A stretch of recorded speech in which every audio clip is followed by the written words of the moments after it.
Тастауға қимайтын аяқ киімнің бірі ғой. Мынандай болып жатыр, мынандай. Бірақ аяққа өте ыңғайлы дейді. Бағасы негіз қатты қымбат емес, бірақ тастауға қимаймын дейді. Осыны бірін кесіп жасап бер дейді. Көрейіктен қолдан келген жасап берейін деді. Қазір мынаның бәрі міне тігіп алдым. Мына жеріндегі сынған жерді қазір клейге отырғыздым. Ең үстіне мынандай резинка жабыстырамыз қазір. Қараңыздар.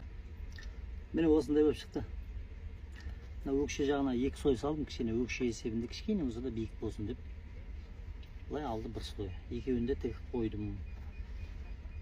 Ішінен былай кішкене тігістер көрінеді енді.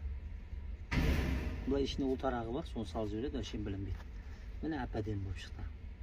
Жаңа өлген аяқ киім. Енді білінбейді, тап-таза киюге болады.